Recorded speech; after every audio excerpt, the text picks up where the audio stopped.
Very good morning friends. आज हम करेंगे सेट नंबर 30 जो कि जनरल साइंस से रिलेटेड है। मोस्ट इंपॉर्टेंट 1 to 10 क्वेश्चन की वीडियो रहेगी, ठीक है। कुछ एक्सप्लेनेशन होगी कुछ क्वेश्चंस की, तो वीडियो को स्किप बिल्कुल मत करें, वीडियो को पूरा देखिए।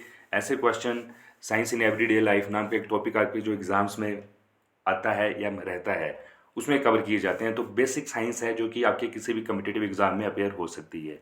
तो वीडियो को पूरा देखिए। वीडियो अगर अच्छी लगे तो वीडियो को लाइक जरूर करें। कोई डाउट हो तो कमेंट कीजिए। यदि आप इस बीएसबी स्टडी सर्कल जो चैनल है बीएसबी स्टडी सर्कल, इस पर अगर आप बिल्कुल न्यू हैं या अभी तक आपने इस चैनल को सब्सक्राइब नहीं किया तो प्लीज़ आप चैनल को सब्सक्राइब आप ज़रूर कीजिए।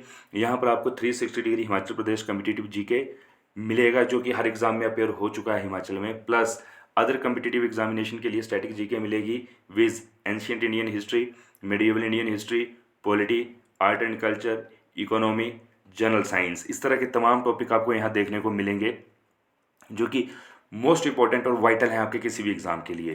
तो प्लीज़ आप चैनल को सब्सक्राइब आप जरूर करें। स्टार्ट करते हैं आज का फर्स्ट क्वेश्चन। आज का फर्स्ट क्वेश्चन है for which diode is used. ठीक है, एक कंपोनेंट है डायोड, ठीक है, सेमीकंडक्टर कंपोनेंट है डायोड जो कि यूज़ किया जाता है इलेक्ट्रॉनिक्स एंड कम्युनिकेशन में। तो इसका जो प्राइमरी फंक्शन है वो है प्योरीफिकेशन। ठीक है, प्योरीफिकेशन को रेक्टिफिकेशन भी बोल देते हैं। ठीक है, बीज है कि प्योरीफिकेशन या जो रेक्टिफिकेशन है रिपल्स को रिमूव करना। ठीक है, तो अल्टरनेटिंग करंट को डायरेक्ट करंट में कन्वर्ट करने वाला जो डिवाइस है कंपोनेंट है उसका नाम है डायोड। वेरियस कन्फिगुरेशन के साथ यूज़ किया जाता है इसको। हाफ वेव रेक्टिफायर बना के यूज़ किया जाता है, फुल वेव रेक्टिफायर, बट जो थीम है वो है डायोड। डायोड ही यूज़ होता है रेक्टिफिकेशन के लिए या प्योरीफिकेशन के लिए। तो रेक्टिफिकेशन को हम प्योरीफिकेशन भी बोल सकते हैं। तो यहाँ राइट आंसर आपका प्योरीफिकेशन हो जाएगा ऑप्शन नंबर डी। अब होता क्या है डायोड, देखिए डायोड का पहले आपको मैं जनरल सा एक सिंबल बता दूं। डायोड कुछ इस तरह का डिवाइस है, ठीक है। ये रहेगा इसका फर्स्ट टर्मिनल, इसको बोलेंगे एनोड, और ये रहेगा सेकंड टर्मिनल, इसको बोलेंगे हम कैथोड। तो ये यूनिडायरेक्शनल डिवाइस है बेसिकली। इसमें दो टर्मिनल हैं, एक लो रेजिस्टिव टर्मिनल रहेगा और एक हाई रेजिस्टेंस टर्मिनल में रहेगा। ठीक है, तो ये वन डायरेक्शन में जो करंट है उसको फ्लो करेगा, ठीक है, और कन्वर्ट करेगा एसी को डीसी में। जो रिपल्स होंगे अल्टरनेटिंग करंट में उनको स्मूथ फ्लैट लाइन में, ठीक है, कुछ इस तरह के रिपल रहते हैं आपकी। जो जो भी अल्टरनेटिंग करंट है इसको स्ट्रेट लाइन में कन्वर्ट कर देता है, ठीक है, जिसको हम डीसी बोल देते हैं, direct current, alternating current, and इसको बोलेंगे हम डायरेक्ट करंट। ठीक है, मोस्ट जो इसकी स्पेसिफिक एप्लीकेशन है, जो आपके पास मोबाइल चार्जर है, ठीक है, मोबाइल चार्जर में भी डायोड का ही कम्बिनेशन होगा फुल वेव रेक्टिफायर की फॉर्म में। ठीक है, अब हमने अपने चार्जर को इंसर्ट किया, ठीक, जो हमारे पास एक प्लग रहेगा, लेकिन पीछे से तो अल्टरनेटिंग जो करंट रिसीव हो रहा है उसको डायरेक्ट करंट में कन्वर्ट करने का काम जो करेगा वो करेगा डायोड, जो कि आपके चार्जर के अंदर इनबिल्ट है।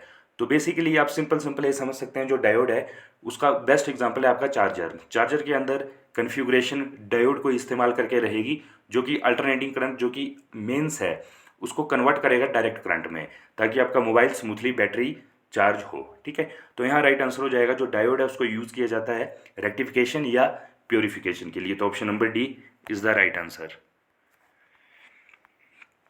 आगे मूव करेंगे, who among the flowing develop the technology of underground nuclear explosion.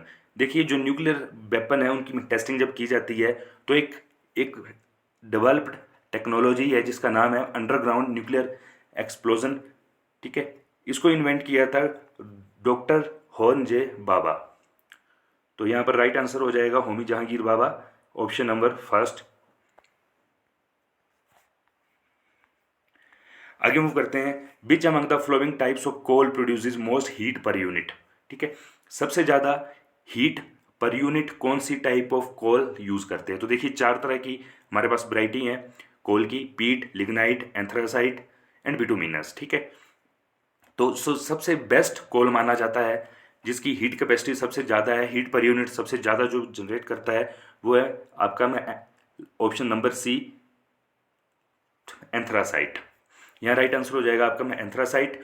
और कई बार क्वेश्चन इस तरह से पूछा जाता है जब आपको कोई कोल से क्वेश्चन अपेयर होगा कि कौन सा ऐसा टाइप है कोल का जिसमें ट्रेसिस ऑफ प्लांट्स प्लांट्स की ट्रेसिस अवेलेबल रहती हैं। ठीक है, आपको उसको हम कच्चा कोयला भी बोल देते हैं। ठीक है, तो राइट आंसर रहेगा उस टाइम आपका पीट। ठीक है, इस चीज़ को याद रखिएगा। तो यहाँ राइट आंसर हो जाएगा आपका ऑप्शन नंबर सी, एंथ्रासाइट। आगे मूव करेंगे fourth question, which among the flowing waves is used for communication bye artificial satellites. तो जो आर्टिफिशियल सैटेलाइट्स की कम्युनिकेशन है उसमें कौन सी वेव्स यूज़ होती हैं? तो आर्टिफिशियल जो सैटेलाइट्स हैं उसकी कम्युनिकेशन में यूज़ की जाती हैं बेसिकली आपकी माइक्रोवेव्स। ठीक है, तो देखिए एक जो अक्सर पूछ लिया जाता है कई बार क्वेश्चन ये है फ्रीक्वेंसी वाइज। तो देखिए सबसे पहले रेडियो वेव्स आती हैं, उसके बाद माइक्रोवेव्स, उसके बाद इंफ्रारेड, फिर विजिबल, फिर अल्ट्रावायलेट, फिर एक्स रेज, गामा रेज और कॉस्मिक रेज। ठीक है, तो ये जो सीक्वेंस आप देख रहे हो ये है आपका इंक्रीजिंग फ्रीक्वेंसी वाइज। ठीक है, रेडियो वेव्स की फ्रीक्वेंसी, माइक्रोवेव्स की, इंफ्रारेड की, विजिबल की। ठीक है, तो इस तरह का स्पेक्ट्रम अवेलेबल है। ठीक है, तो यहाँ पर राइट आंसर हो जाएगा आपका माइक्रोवेव्स।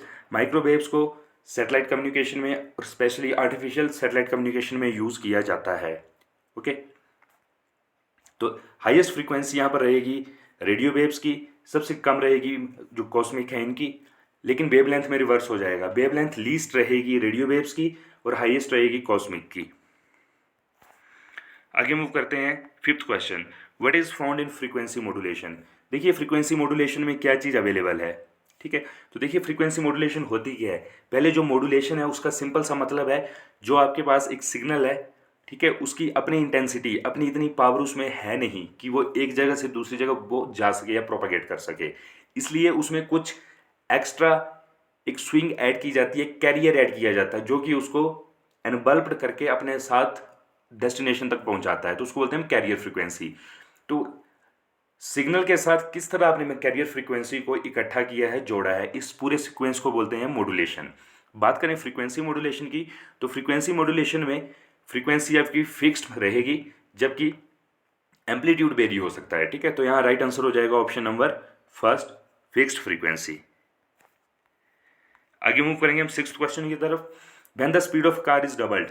एक कार है, अगर उसकी स्पीड को डबल कर दिया जाता है, then what will be the breaking force of the car to stop it in the same distance. अब देखिए एक कोई कार है, मान लीजिए वो 100 मीटर या 200 मीटर तक वो जाना चाहती है। ठीक है, फॉर एग्जाम्पल 200 मीटर तक एक कार ने जाना है। ठीक है, अगर हमने उसकी स्पीड को डबल कर दिया, ठीक है, पहले वो 40 किलोमीटर पर आवर की स्पीड से चल रही थी, अब डबल हो गई 80 किलोमीटर पर आवर की स्पीड पर, तो ब्रेकिंग फोर्स कितनी होगी कार को सेम डिस्टेंस पर रोकने के लिए। तो देखिए जो आपकी ब्रेकिंग फोर्स है, अगर स्पीड डबल होती है तो ब्रेकिंग फोर्स 4 टाइम हो जाएगी। तो यहाँ राइट आंसर हो जाएगा ऑप्शन नंबर फर्स्ट, 4 टाइम्स। आगे मूव करते हैं, the dimension of which of the following is the same as that of impulse. Impulse की तरह के जो डायमेंशन है वो किसके सेम है। ठीक है, तो डायमेंशन से बात है यहाँ पर आपकी मास, लेंथ एंड टाइम। ठीक है, MLT, इसको बोलते हैं डायमेंशनल फॉर्मूला। तो जो इम्पल्स है उसके सेम आपको मिलेंगे मोमेंटम की तरह। तो इम्पल्स और मोमेंटम के जो डायमेंशन है, जो डायमेंशनल फॉर्मूला है वो सेम है। ठीक है, तो राइट आंसर हो जाएगा यहाँ पर आपका मोमेंटम।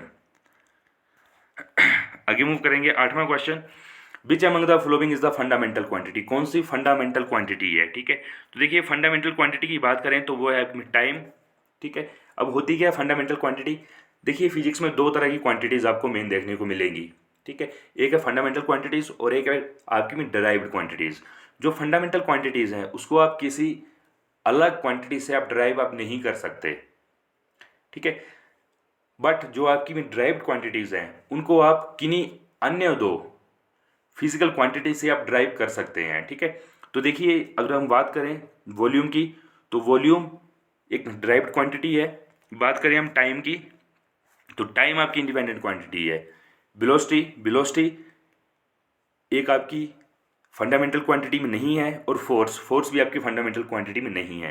बट जो टाइम है, समय, ये एक फंडामेंटल क्वांटिटी है, इसको आप ड्राइव आप नहीं कर सकते। ठीक है, तो यहाँ राइट आंसर हो जाएगा ऑप्शन नंबर बी, टाइम। आगे मूव करते हैं, if the diameter of a capillary is doubled then the rise of water in it will be. बहुत अच्छा क्वेश्चन है, ऐसा क्वेश्चन बेसिक साइंस में आपके एग्जाम में अपेयर हो सकता है, अप टू मैट्रिकुलेशन तक का लेवल है इस क्वेश्चन का, बट इंपॉर्टेंट है। ठीक है, देखिए हमारे पास अगर एक कैपिलरी ट्यूब है, ठीक है, जो कि केमिस्ट्री में लैब में यूज की जाती है। ठीक है, अगर इसका डायमीटर को हम डबल कर दें, ठीक है, ये थी फर्स्ट स्टेज और ये में डबल कर दिया हमने इसका डायमीटर, तो देखिए जो राइज ऑफ वाटर है उस पर क्या फर्क पड़ेगा, ठीक है।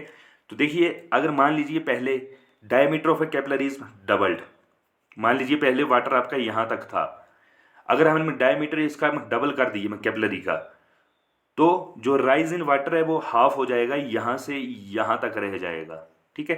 तो यहां राइट आंसर हो जाएगा हाफ।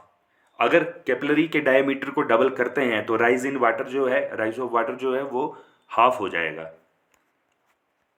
चलते हैं अपने लास्ट क्वेश्चन की तरफ।